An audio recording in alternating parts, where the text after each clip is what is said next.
بسم اللہ الرحمن الرحیم۔ السلام علیکم ناظرین، میں ہوں جیم جمالی اور آپ دیکھ رہے ہیں ڈیجیٹل کے سب سے بڑے چینل نیوز پاکستان کا پروگرام اے ٹو زی۔ ناظرین، ملک بھر میں دہشت گردوں کے خلاف سیکورٹی فورسز کا آپریشنز جاری ہیں۔ بلوچستان کے دارالحکومت کوئٹہ اور بارکھان میں سی ٹی ڈی نے کارروائیاں کی ہیں، جن کے دوران 14 دہشت گرد ہلاک کر دیے گئے۔ ترجمان سی ٹی ڈی کے مطابق سی ٹی ڈی نے کوئٹہ کے علاقے درخشاں میں کارروائی کرتے ہوئے 8 دہشت گردوں کو ہلاک کیا، جبکہ بارکھان میں فائرنگ کے تبادلے میں 6 دہشت گرد جہنم واصل ہو گئے۔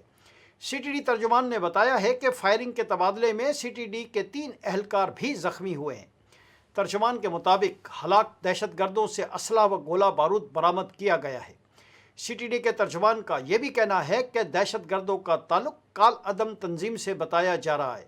ہلاک دہشت گرد تخریبی کارروائیوں میں ملوث دہشت گردوں کے مذموم عزائم ناکام بنا دیے تھے۔ وفاقی وزیر داخلہ نے فتنہ الخوارج کے خلاف کامیاب کارروائی پر سی ٹی ڈی بلوچستان کو خراج تحسین پیش کرتے ہوئے کہا ہے کہ سی ٹی ڈی بلوچستان نے کارروائی میں 8 دہشت گرد جہنم واصل کیے۔ ان کی پیشہ ورانہ مہارت اور بہادری قابل ستائش ہے۔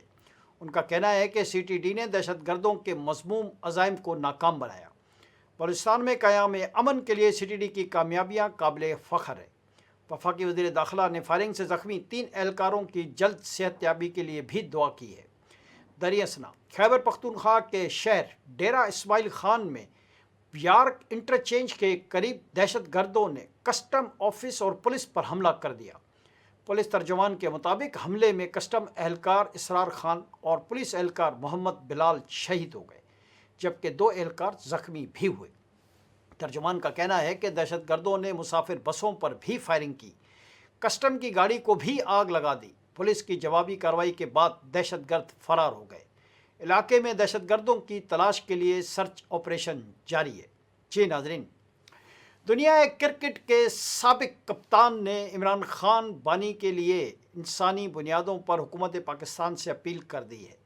بانی پی ٹی آئی سے متعلق اپیل کرنے والے کپتانوں کی فہرست میں سر کائلب لائٹ، Greg Chappell, Ian Chappell, Ian Border, Michael برنزلے اور مائیکل ایتھرٹن شامل ہیں۔ اس فہرست میں Belinda Clark, Sunil Gavaskar, David Gower, Kim Hughes, Nasser Hussain, Kapil Dev, Steve Waugh اور جان رائٹ بھی شامل ہیں۔ خط میں سابق کپتانوں نے لکھا کہ بانی پی ٹی آئی کی صحت کے حوالے سے حالیہ رپورٹس پر انہیں تشویش ہے۔ حکومت پاکستان انہیں ذاتی ڈاکٹر سے علاج کی سہولت فراہم کرے۔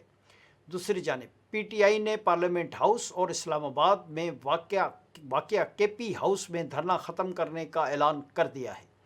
دھرنا گزشتہ 6 دن سے جاری تھا، جس کی وجہ سے حکومت کی طرف سے اڈیالہ جیل میں عمران خان کو صحت کی سہولتیں مبینہ طور پر فراہم نہ کرنے کے خلاف تھا۔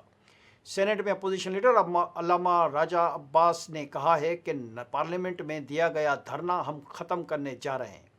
اسلام آباد میں میڈیا سے گفتگو کرتے ہوئے انہوں نے کہا کہ ممبران اسمبلی نے بانی کی صحت کو لے کر احتجاج کیا۔ ہم صحت کے معاملے کو عدالت لے کر گئے۔ ہمارا مطالبہ یہی تھا کہ ذاتی معالجین کو ملایا جائے۔ راجہ ناصر عباس کا کہنا تھا کہ ہم نے دیکھا پارلیمنٹ کو جیل خانہ بنا دیا گیا تھا۔ ہم پارلیمنٹ سے باہر جا رہے تھے کہ راستے بند کر دیے گئے۔ انہوں نے کہا کہ پارلیمنٹ احتجاج میں ہم پر بہت سی بندشیں لگا دی گئیں۔ بانی کی آنکھ سے متعلق خبر آئی تو محمود خان اچکزئی نے کہا کہ ہم بھوک ہڑتال کریں گے۔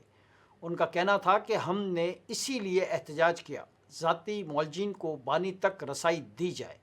سینیٹ میں اپوزیشن لیڈر نے کہا کہ بہنوں کے جذبات درست ہیں اور ان کو ملاقات کی اجازت ملنی چاہیے۔ بانی کی آنکھوں کی بہتری کی ہمیں امید ہے۔ شفا انٹرنیشنل منتقل کیا جائے۔ دوسری طرف پشاور میں موٹر ویز اور تمام سڑکیں کھول دی گئی ہیں۔ ادھر وزیر اعلیٰ خیبر پختونخوا سہیل افریدی نے کہا ہے کہ مجھے بانی پی ٹی آئی کی طرف سے اسٹریٹ موومنٹ کی ذمہ داری دی گئی ہے۔ بانی پی ٹی آئی رہائی فورس کا اعلان کرتا ہوں۔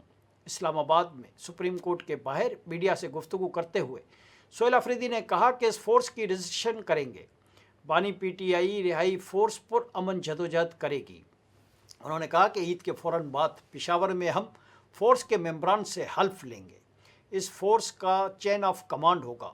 بانی پی ٹی آئی جس کو ذمہ داری دیں گے اس کو اس فورس کی کمانڈ دے دی جائے گی۔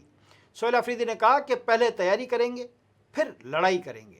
یہ لڑائی جمہوریت اور آئین کی بالادستی اور آزاد میڈیا کے لیے ہوگی۔